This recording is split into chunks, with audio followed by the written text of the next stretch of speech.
Hello and welcome to Walk the Talk Show. I'm honored to be with President Chuck Leaf of Naropa University, and we'll be discussing 40 years of Naropa, where Naropa came from, which is an interesting story, how it originated and how it's changed and how maybe it's meeting some of the challenges of higher ed, which are extensive right now. So Chuck, thank you so much. Thanks, Will. Nice to see you. Good to see you.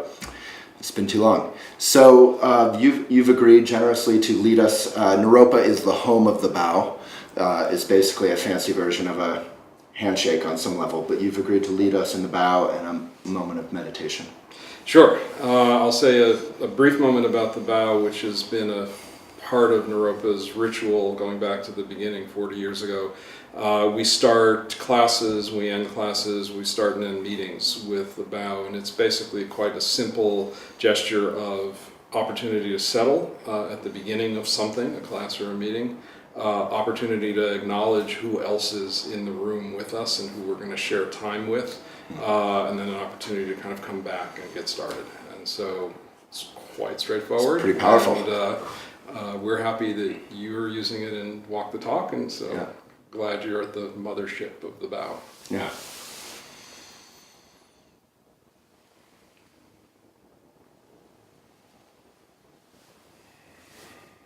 Thanks. So, thank you.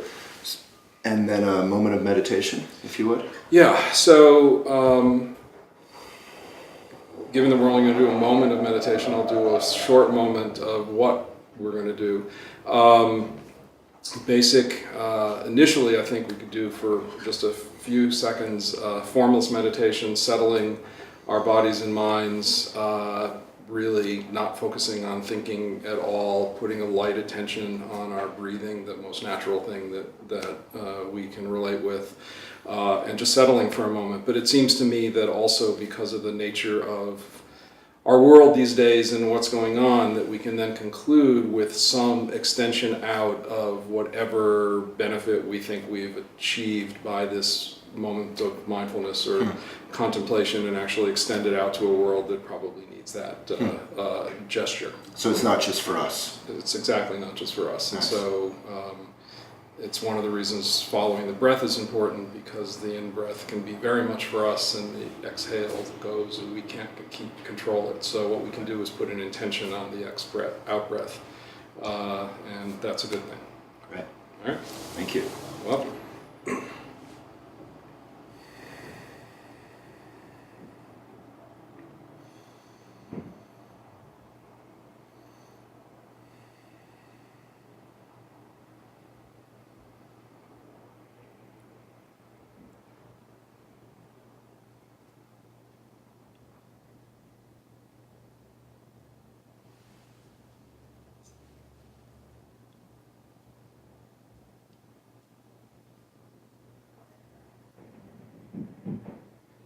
So let's extend compassion, good thoughts to a world that in so many ways is suffering, both the people in the world and the planet itself.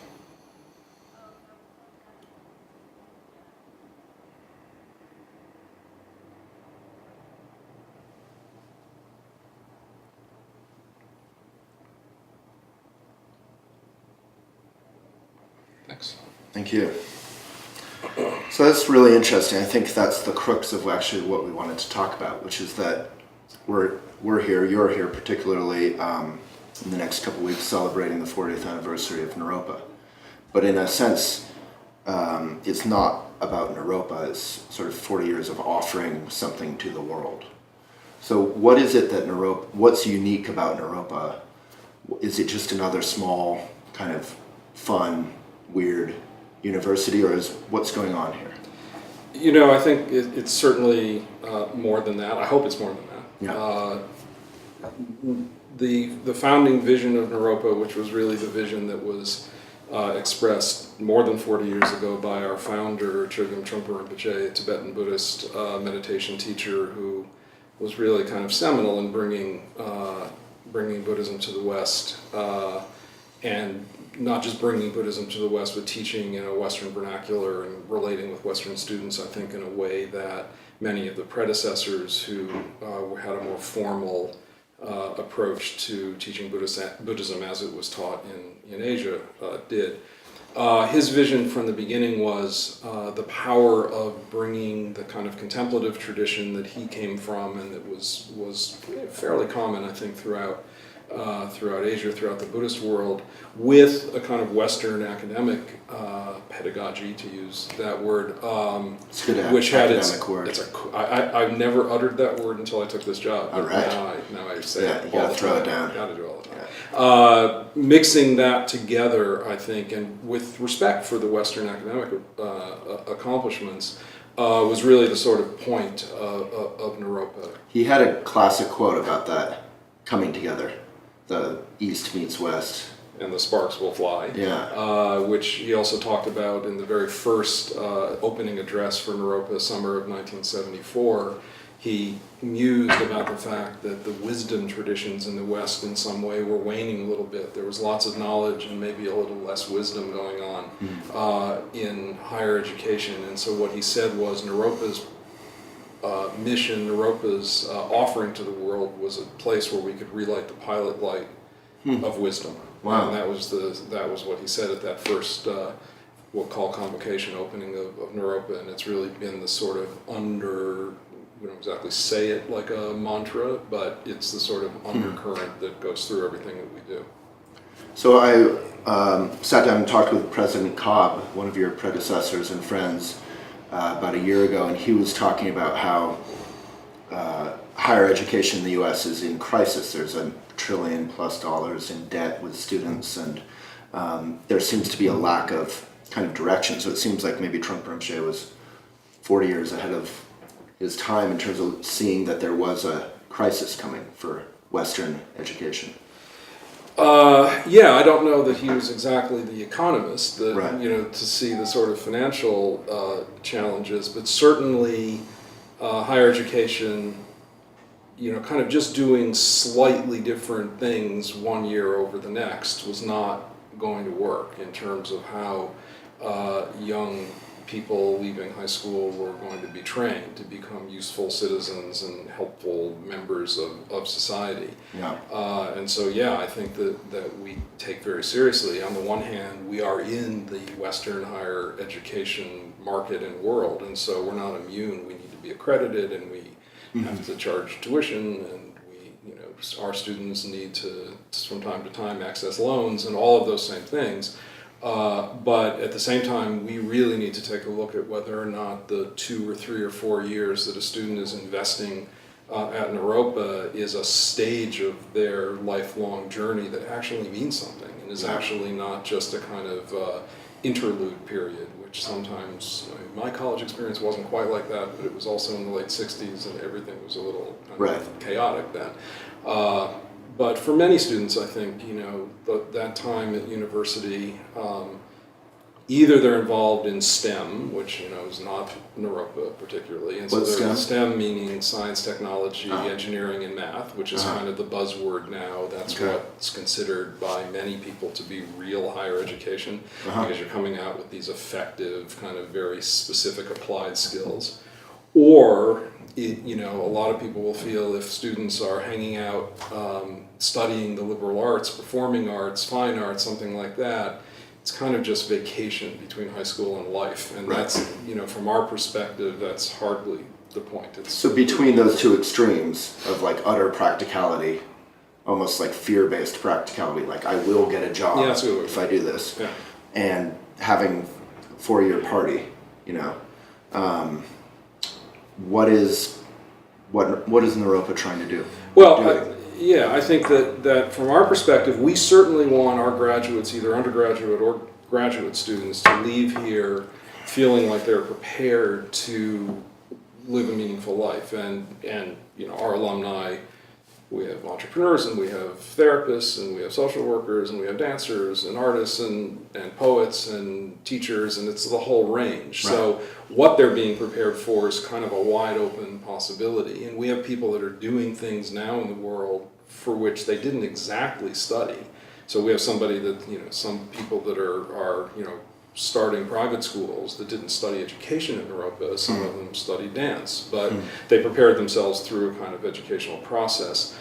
the point here is that Naropa was founded on this kind of foundation of contemplative education, which means we say at the very beginning that if you come to Naropa to study, your study is going to include a lot of work on understanding who you are as an individual, who you are as a human being, and how you fit in the world. And that's going to be done through as rigorous a kind of discipline, an extended version of what we just did at the beginning. Some sitting practice, some could be meditation practice. Could be meditation practice, it could be yoga, it could be Tai Chi.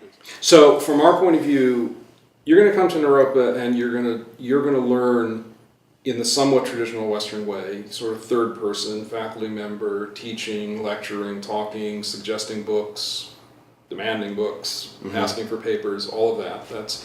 And it's different shape in different classes, but that's part of what we do. There's an experiential part, so a lot of students will have an opportunity to do internships, volunteer work in the community, kind of understand how to connect with the world. But the third piece, which is maybe somewhat unique to Naropa, was very unique at Naropa 40 years ago, less so now, and I think it's partially because of influence that we've had. There's what we call first-person learning, first-person inquiry, where as part of what you're doing, there's a commitment, an obligation, and tools offered for people to explore who they are as human beings. And is that what contemplative education is? Really is. That part? In 1997, Naropa decided to hold a conference called Spirituality and Education. And we were kind of making it up because you couldn't look around and see what you see today at the University of Virginia, a $12 million grant to create a contemplative sciences center. I mean, wow. that's one of a million examples. There's this happening all over the place. That wasn't there, and 800 people showed up. His Holiness the Dalai Lama was here, of course, that's an attraction. Parker Palmer, who's just this remarkable educator, Bell Hooks, the poet, a whole range of incredible people. And 800 people came together to explore what we called spirituality and education then, but it quickly became much more secular. We never intended it to be a religious term. It probably was maybe not the best marketing choice. But in any case, it very quickly moved into this nascent contemplative education approach, which now is Diana Chapman Walsh, who was the president of Wellesley College, who took this back to Wellesley, who was one of the people that attended, a whole range of people. And if you now look at Wellesley or Brown or University of Virginia or Stanford has a compassion center. We take a lot of pride in the fact that, we're not partners today with all of them, although we are collaborating with some, but clearly this was the birthplace of that work. The challenge, I think, that Naropa experienced is because we were small then, and we're still small now, and because we were new then, less new now, we were hosts for a conference, but not necessarily looked at as collaborators for the long term with a lot of these bigger institutional players. And that's a big shift in the last 3 years since I've been here, that we've really been working on supporting our faculty to get out, to present at conferences, to collaborate with colleagues in bigger institutions, to really talk about the difference between mindfulness, which maybe we'll talk about later, which is everywhere, and contemplative practice, which isn't just another word for mindfulness. It's a deeper practice. It carries a lot more, I think, than mindfulness does, which is not to suggest that mindfulness practice is a bad thing. It's amazing. It's very effective. So you're referring to in the last year, mindfulness has been on the cover of Time magazine, and similar way yoga was on the cover of Time in 2000. Right. And then this whole yoga kind of thing happened. Right. We're now seeing mindfulness is actually respected at Harvard and Stanford and the places you're mentioning. Yeah. So what is the difference with the contemplative life? Does that just mean you're more serious about it and you go on retreats, meditation retreats, or? That's a path, I suppose. I don't think it's the only one. I think that I think one of the distinctions is that mindfulness doesn't necessarily carry a sort of ethical construct with it. So maybe it's a little highfalutin, but basically, so we have these discussions are happening in a lot of different places. Well, like the samurai back in the day used meditation so they could be more present on the battlefield. Yeah, Like you can apply meditation to anything. Really. Right, and in our society, we take a look at the fact that there are lots of corporations that are bringing mindfulness practitioners into their workplace. Right. I'm not going to name names. Some, I think, are mission-driven organizations that are fundamentally really deepening what their offering is to the world. Some, not so much. And right. They want them to be mindfulness better worker bees. Maybe. Exactly. Yeah. So I think that now, that said, it's not terribly different from contemplative practice or meditation. It's just somehow, because mindfulness is so secular by nature, I think it's a little bit easier for that slightly questionable side to manifest. Well, you're getting into something that is, the 40-year debate at Naropa, which is that kind of spark, as Trungpa Rinpoche called it, between is Naropa a Buddhist college or a Buddhist-inspired college, or is it completely secular? And it's sort of in between. Oh, for sure. I mean, I would, we don't exactly survey everybody and ask them what their religion is, but we know a lot. And I would say that certainly for probably the last 20 years, the majority of students here don't self-identify as Buddhist. I think that we have, from time to time, need to have pointed out to us when Naropa is manifesting a little bit too much of a sectarian way, and that happens from time to time. And obviously, we're happy to do that in our Buddhist Studies master's program, because why are you there? But sure. But from time to time, people don't pay as close attention to language and how we teach what we teach, and whether or not it's sort of pushing people into a particular religious tradition or not. But the faculty is honest in its dialogue about that, and we're open to hearing it. And I think that for the most part, we do a really good job of creating a welcoming environment for students of other faith traditions. But that doesn't mean we're not open to criticism. You've had Rabbi Zalman, Shlomi Shachter, and many obviously non-Buddhists but that's what's interesting, I think, makes it such a koan, to use a Buddhist term, like a mystery, is that Buddhism itself is obviously a religion in some ways, but it's also very pointed at trying to train people to be present and be of service. And it's not hugely concerned with sort of converting people or... Well, I think you and I came from a version of Buddhism that's like that. I think that, unfortunately, there are also other those Buddhisms. others, and so I think we're fortunate that we were exposed in the way that we were. Right. Yeah, I guess for us in our Buddhist tradition, we see a lot more in common with people like Reb Zalman than we do different. Absolutely, and fundamentally, it's because what do we share? We share a commitment to personal growth, personal exploration, and we share a commitment to finding ways to manifest compassion to the world, and effective compassion to the world. And that's the power, to me, that's the power of Naropa, is that we have graduates that leave here really prepared to make a difference. And when you take a look at, we only have 6,000 or so alumni, so this is not... Ever? Yeah. Wow. It's wow. Because you think about it. I mean, it's a couple hundred people for several years, and even though we have 1,100 or so now, 300 graduate. So it's not it's not that many. Wow. But when you take a look at the impact our alumni are having right now in the world, I think it's pretty out of proportion to the numbers. In NGOs, that's the time for the Margaret nonprofits. Quote. Exactly. Which I think used to be posted in this building. Maybe it still is. It might have been. I don't think it's around that anymore. A small group of people is... Don't underestimate what the impact that a small group of people can have on the world. It's the only thing that's ever really worked. That's a mangled version. Sorry, Margaret. But I don't know. I thought that was beautiful. Well done. And I think when my experience of Naropa, my mom taught here back in the day, and I went here for infamously or otherwise for one semester, was that the differences were fun. Like there's that great photo you referred to, the spirituality and education summit or conference with the Dalai Lama, like grabbing hold of Rabbi Zalman's beard and Right, them right, right. smiling in each other's faces. Yeah. It's kind of delightful. Like diversity is much more celebrated, I feel like, here at Naropa than maybe generally in Boulder. In some way. Yeah, I mean, I'm perfectly happy to kind of ride this wave that Naropa is different. I mean, I believe that, and in fact, I see parents all the time. And so for a lot of parents, they don't want to know so much about how Naropa is different. They also want to know how Naropa is the same as something that they can at least relate to. Is my kid going to get Right. any kind of basic knowledge, or they're going to Right. be able to get a job? I mean, Will those they know are the how to sorts of spell? things. Will they get a job? Exactly. And so that clearly I have learned how to answer, and honestly. And So so I called a friend who had worked in academia on the way I was biking here and asked her. She knows nothing about Naropa other than its reputation. She said, "Well, frankly, I haven't thought much about it.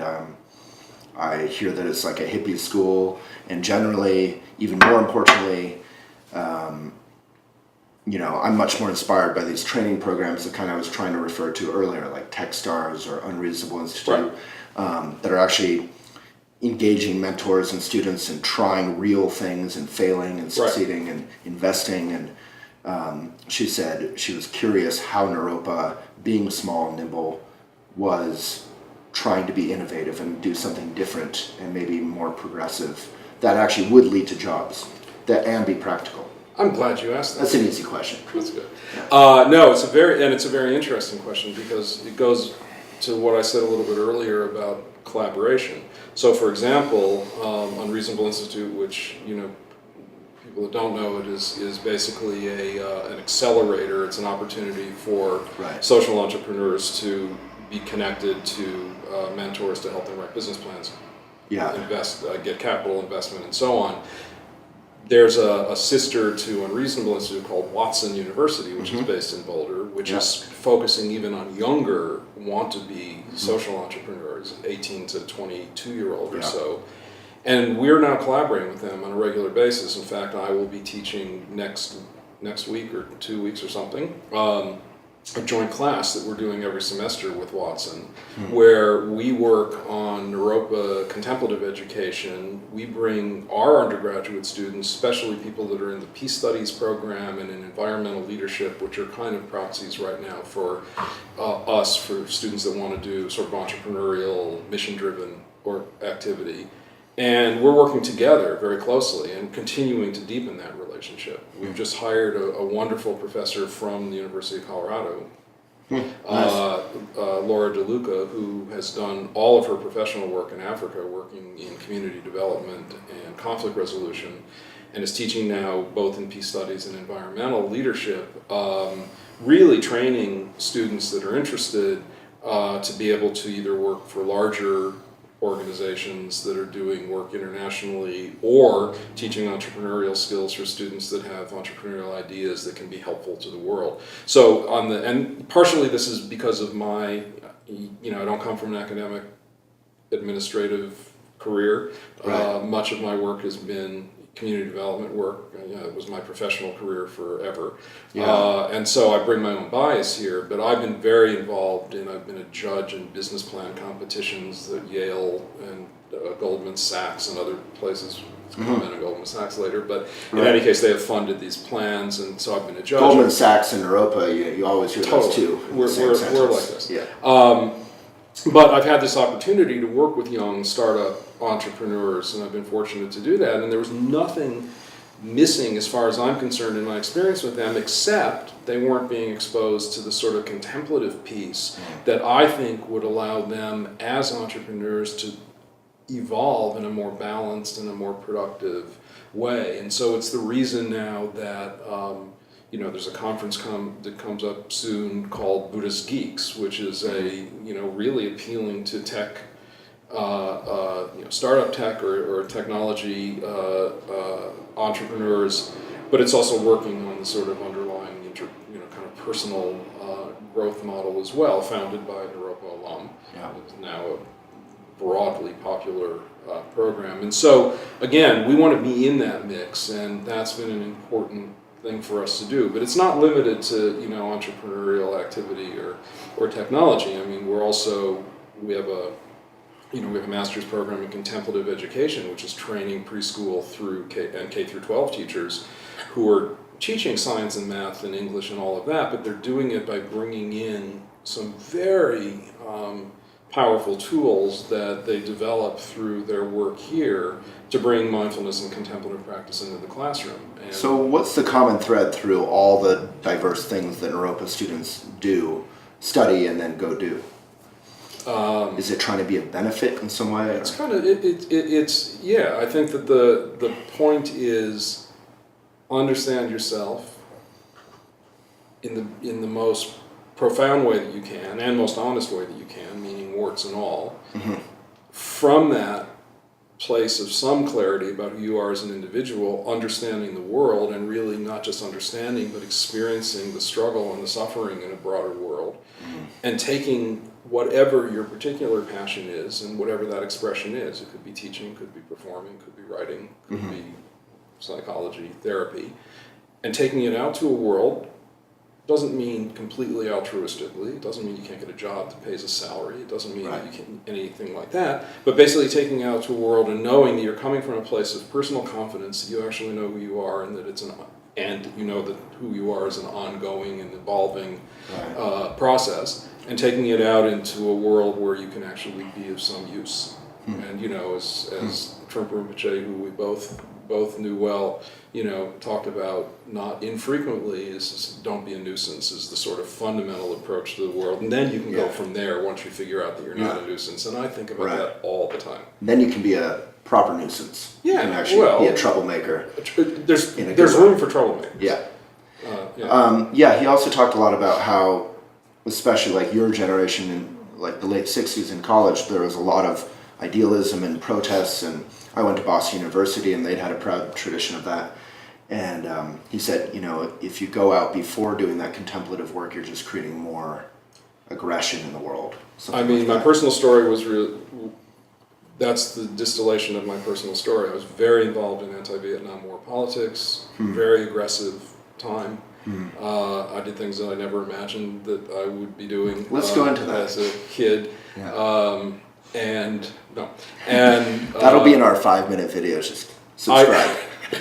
But I got to a point, and I was in college at the time in Boston at Brandeis, and I got to a point where I realized that on the one hand, I felt I wasn't doing really violent, I wasn't doing really nasty things, but I was doing pretty outrageous things, and I realized that I was completely losing any sense of who I was as an individual, and that the sort of zeal for the kind of anti-war work was just overtaking any sense of my understanding who I was as a human being and who I was personally.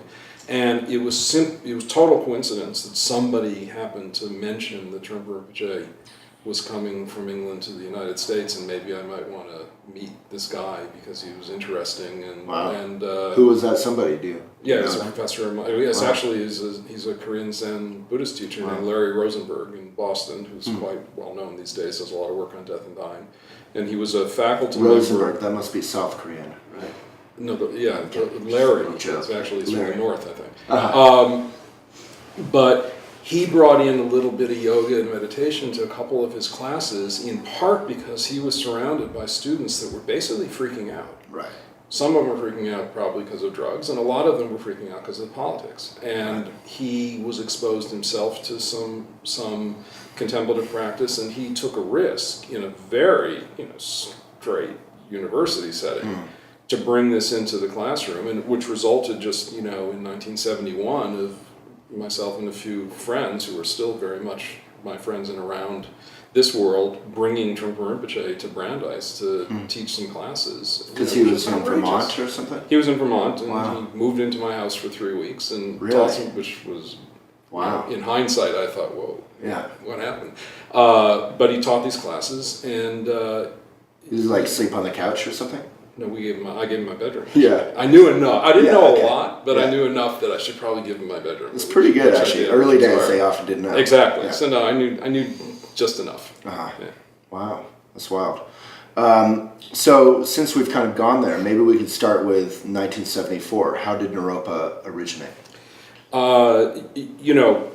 Trungpa Rinpoche was invited earlier than that, in 1971, to teach at the University of Colorado. So Right. that was actually the first institution where he taught. And that was kind of a famous story. He came here because of why? He was invited by 3 faculty members at CU to teach. They had heard about him, and the religious studies department was looking for somebody who was pretty exotic at that point. I mean, Buddhism altogether, Tibetan Buddhism, exiled Tibetan, that's Shangri-La. a cool story. Yeah. And he was very well received. But they sent him a postcard. It's just a fun little thing. You can tell. Well, they sent him a I'm old. postcard. I don't have memories like Yeah, this. So right. go ahead. I have bad memory. They sent him a postcard, and it had the initial invite was a postcard, and it had a image of Boulder with the mountains. And Right. he saw the mountains, was reminded, kind of homesickness for Right. Tibet. And he said, "I'll go." Yeah, and it worked. Yeah. And when he got here, he really liked it and said, "All right, I'm going to settle down." And I think it was clear from at the beginning that the CU invitation was a great short-term stopover. He was not going to get in a tenure track at CU. That was not who he was, even though he arrived with his Oxford credentials and all of that. But it was really an important landing, and we'll go back to 74, but I'll fast forward to 2014. We now have an annual lecture series that's called the Chogyam Trungpa Lecture Series that is a joint program of the University of Colorado and Naropa. So we just did a fundraiser, we're endowing it. We're actually coming together again, recognizing that 42 years later, that we shared this incredible experience institutionally.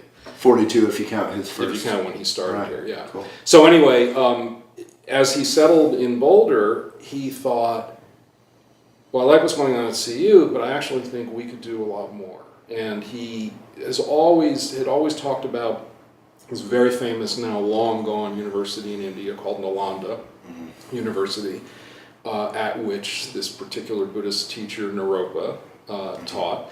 But Nalanda was known, it was basically built in a large rectangle opening into these courtyards, and they had many, many gates.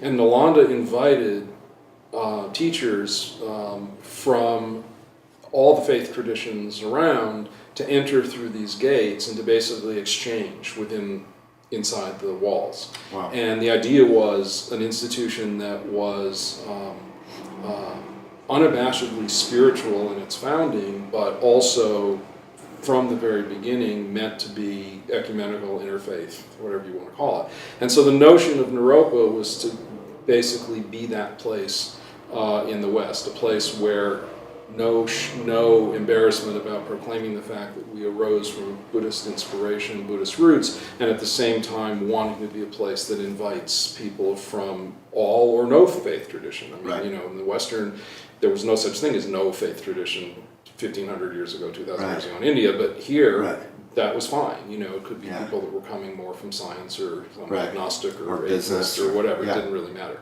And so he pulled together a few students, several of whom had had some higher education teaching experience, but all very young. My college roommate, Marty Janowitz, was the first executive director of Naropa, and he was 23. I mean, so his experience was he had graduated from college, which, is pretty good. Yeah. But basically pulled together and said, let's try this thing. Yeah.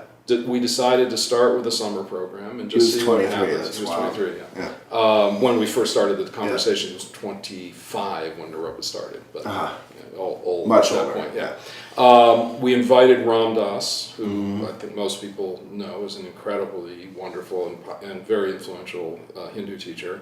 And Ram Dass and Trungpa Rinpoche spent the entire summer alternating nights and giving talks in what is now the Alfalfa supermarket in downtown Boulder. It used to be the old bus garage, and so we basically took over this abandoned bus garage.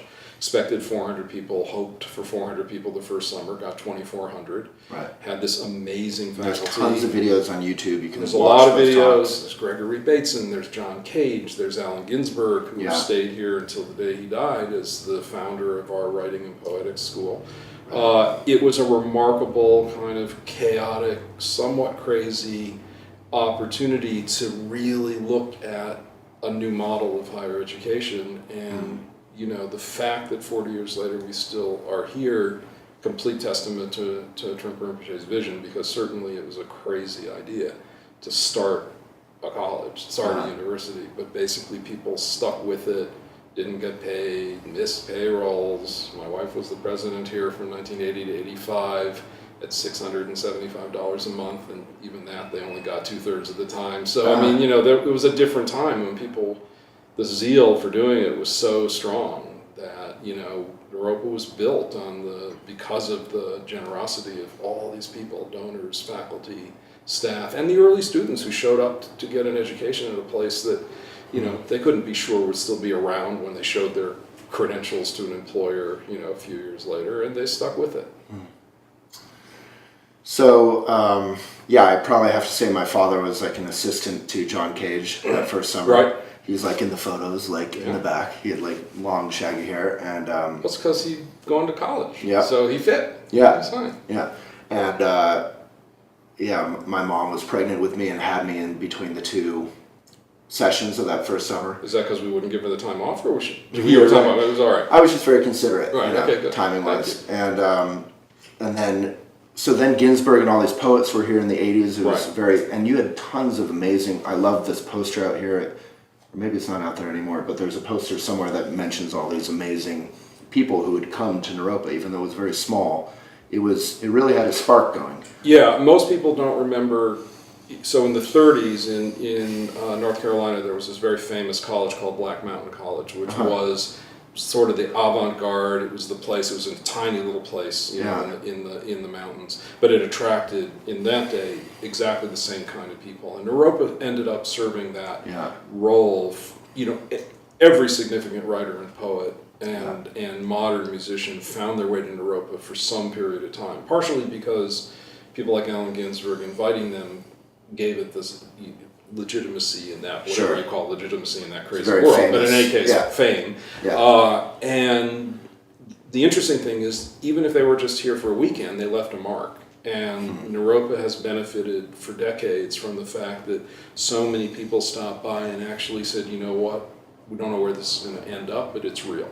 Whatever it is real and it's worth nurturing and worth pursuing, and that's remarkable. So speaking of that, in the 90s it became more real, it grew a lot, and then it had a series, John Cobb, obviously a lot of growth, and then it, very intentionally tried to become more real and conventional in some ways, academically. So and then it's had some struggles a little bit here and there, that are kind of very interesting, I think. I don't know if we have time or want to go there, but in terms of like who is Naropa now that it's like a midlife crisis. You're not the new wild kid, but you still kind of are. Where is Naropa? Where are you trying to take Naropa? It's unfortunately I won't be around. I think in 50 years when somebody really writes the book, I think it's going to be an amazing thing to really look at, because I'm not sure I quite understand, but. What I've experienced, and I've been fortunate because I was a member of the Naropa Board of Trustees from the very beginning, even though I've not been in academics, I've been on the board, and so I've kind of had my ability to watch. And, there was a period of time when, we were accredited in which means our degrees have this seal of approval, in 1985, and that was fairly early on. And that was the first attempt, I think, that we had to get a little more conventional than we were, and the pushback was very, very interesting because they send a visiting team, and we had visitors who, at the time, they didn't know who to pick to be visitors. They come from other institutions, and so they picked a bunch of people with theological background, because all they could figure out was we were at this religious school or something. They couldn't figure it out. We think they're religious. Exactly. And there was a quite well-known Christian theologian who was one of the visitors, right? And they have an exit interview where they kind of tip their hand as to what they're going to recommend when they leave here. And in the exit interview, what this guy said was a lot of good things, a little criticism about this and that. And he said, but the one thing that you have to be very careful about that I'm worried about, and I thought here we go, it's going to be that we're sectarian, whatever. He said, you need to proclaim your Buddhist heritage more loudly than you're doing it. And this is from this Christian theologian, because he said that's in 85. And that was in 85. Yeah. We didn't hear that as clearly maybe as we should have, because then there was a period of time later in the 90s, early 2000s, where I would say if you looked at Naropa, it kind of looked a little corporate, looked not too different from a lot of other institutions. that is not to suggest that our faculty was any less amazing, but somehow the way we presented, ourselves to the world, there was a sense that, well, if we're going to grow, we need to somehow water down our message. Now, nobody would say it exactly like that. Nobody said intentionally in the morning, Not on record, let's maybe, water yeah. down our message. Yeah. But the reality was, all of a sudden, logos like this, which have Buddhist roots, disappeared in favor of Right, things. this logo went away my for a while. my pin went, Yeah. and Has some in Buddhist favor stuff on of fancy graphics, but Yeah. you could have been. We could have been a bakery, or it didn't matter. Sure. That kind of thing. So there was A bakery in Yonkers that employed homeless individuals. And that I actually brought a That would have been I brought a pretty cool. Buddhist aesthetic too, Yeah. so I knew enough. So we'll link, but I'm referring to Chuck. Your experience was incredibly inspiring at Greyston Foundation and Bakery Right. with Bernie Glassman Roshi. And, Right. Yeah. Yeah, and it really was one of the. I mean, look, my life experience. I would have, this question about is this the university I wish I would have gone to? No question. Now, I liked my experience at Brandeis, but given what I did with my life, if I had actually had the Naropa experience, at least as I think our students get it today, Yeah. I would have been, a lot of aggravation would have been saved. I would have known a lot more. I learned by failing a lot. And Right. I probably still would have failed That's a some, good way but to maybe learn, a little right? less. Maybe. No, it was fine. It's good to learn, fail only half the time, maybe. But, half of it would Yeah. be fine, Yeah. But in any case, so there was that period, and I think that it was very important.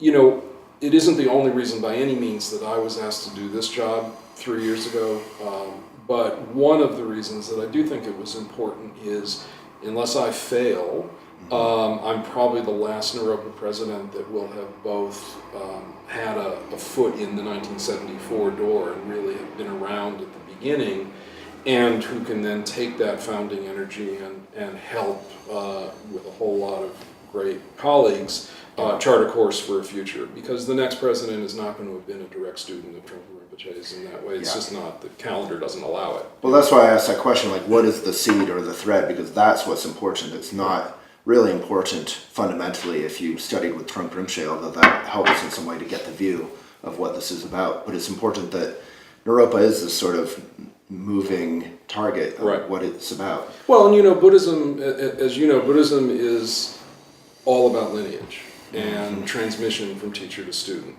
And nothing is frozen in that process, but there's tremendous respect for heritage, tradition, and Right. what went before.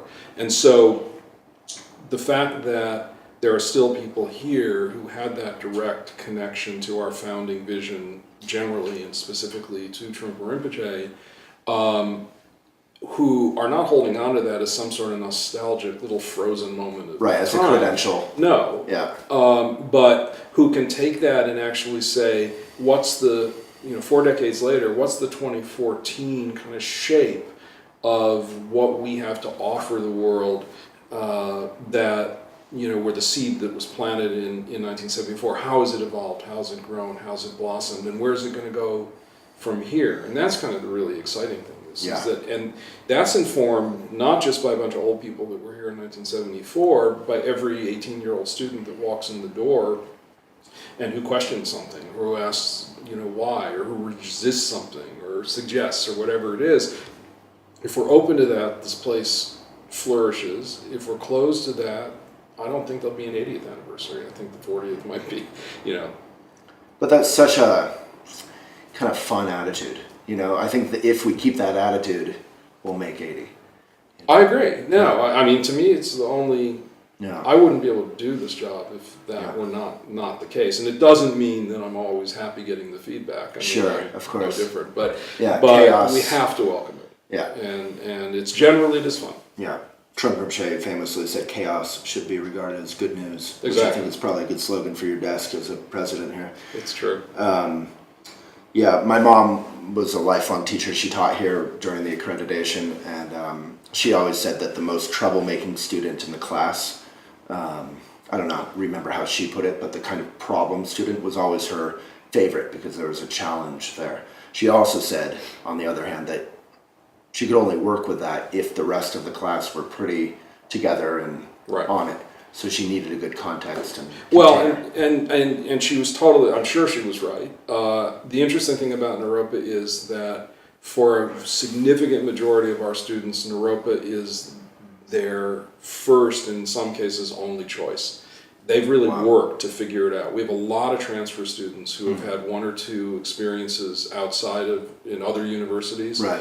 Not that they're bad universities, but they've had experiences where it just didn't work. Yeah. And they find Naropa, and when they find Naropa, they stick and they stay with it. And so we have people whose intention is to be here, and our job is to make it work for them. Our job is to make sure there's enough financial aid so that we can have a diverse community. Right. We give 35% or so of our total tuition dollar goes back to students in the form of financial aid. Is that a good percentage? I don't- It's a good percentage. I mean, the average, costs about $30-some thousand, including living here to be at Naropa, but our average undergraduate gets a $23,000 package of financial aid. So the out-of-pocket, it's not nothing. It still costs something to be here, but it's far more accessible than people might think when you just look at the sticker price, so to speak, because based on need. I mean, we have a lot of students who either come from families or themselves have the means to be able to pay full, and we are grateful for that, but we give back much of that then in the form of financial aid. So it's important for us to have a diverse community. It's important for us, within a community like Boulder, which itself is not diverse, and so we're not pretending that somehow we can change, the sort of broad demographics of this area, but we Sure. can certainly work to. We have make many different kinds in Boulder. We have affluent people, we have white people, we have environmentalists, climbers. Well, and Mercedes Right. or BMW. Exactly. Right. Yeah. We have a lot of Or diversity, but BMWs then no with Prius diversity. for pets, something like that. That was good. It's I good. like that. That's the new title of the Whatever. video. But anyway, yeah. So it Yeah. is, and that I will say, 40 years ago, that was not the front of our mind. 40 years ago, What we was were it? sort of looking at issues about ethnic diversity and One class. demographic diversity. Yeah. We were more a Right. place that wanted to, were meant to appeal to people who were searching for something and not finding it. And we didn't pay the same amount of attention, but we also weren't an institution really. We were a stopover in the early days. Well, it's As we- amazing seeing you those know, early videos because it pans on the audience and you just see people kind of like lying around. And, Yeah, I had you know, hair. yeah, right. Yeah, that's amazing. miracle, I mean, yeah. that just blows my mind. Yeah. There was this sort of freewheeling, very exciting Yeah. kind of feeling that. And that was fine. I mean, I don't feel like that we lost anything for that, or that we were in any way, ignoring, the broader population. But it was, to start something, you needed to galvanize energy quickly, and that's what we did. So, on a concrete level, how many students do we have now? A bit over 1,000 here. We have a few, although increasing number of online courses. So we do have this Master's in Contemplative Education that I mentioned, for example. It's mostly an online course with 2 summer kind of retreat programs that happen here. Right. So we have other students that are outside, and we're doing more. Going back to your very early question about how do we continue to define ourselves when higher education is somewhat under siege, and I am not somebody that's looking to abandon the kind of bricks and mortar education, because from my point of view, community, this kind of dialogue is really important, and you can't replace that in my view. So some of it is what do we do in Boulder, some of it is what do we take from Boulder to the broader world, and we learn a lot from that as well. It's not just us taking, it's also bringing a lot back. So, continuing on a concrete level, you have sort of 3 different campuses here in Boulder, is Yes. that correct? And what are you looking to change or expand? What's ahead? Yeah. We have 3 campuses. It's the nature of Boulder because everything was so built up. It's Sure. not optimal. Right.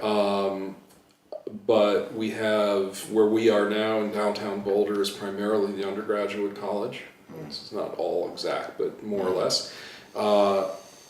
Few miles east of here on 63rd Street is primarily our fine and performing arts campus, which has just finished a few $million renovation.